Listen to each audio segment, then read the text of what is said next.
అభివృద్ధి సంక్షేమంలో AP CM చంద్రబాబుతోనే తమకు పోటీ అని ముఖ్యమంత్రి రేవంత్ రెడ్డి తెలిపారు.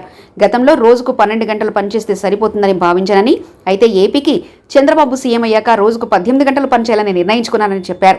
ఎన్టీఆర్ ప్రారంభించిన టీడీపీ ద్వారానే తాము నేడు ఈ స్థాయికి చేరుకున్నామని, వారిపై గౌరవం ఎల్లప్పుడూ ఉంటుందని వెల్లడించారు. ముఖ్యమంత్రిగా బాధ్యత చేపట్టిన తర్వాత అభివృద్ధిలో సంక్షేమంలో వారితో పోటీ పడి ఈ రాష్ట్రాన్ని ముందుకు నడిపించే అవకాశం నాకు వచ్చింది.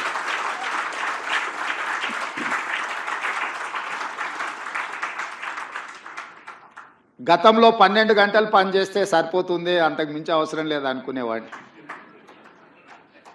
కానీ ఇప్పుడు వారు 18 గంటలు పనిచేస్తే నేను 12 గంటలతో సరిపెడితే కుదరదు. కాబట్టి మా అధికారులకు, మా సహచరులకు మనం కూడా 18 గంటలు పని చేయాల్సిందే.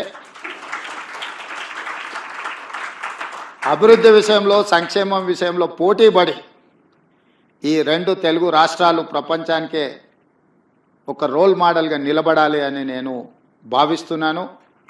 ఆ దిశగా మా ఆలోచన, మా విధానాలు, మా నిర్ణయం ఉంటుంది.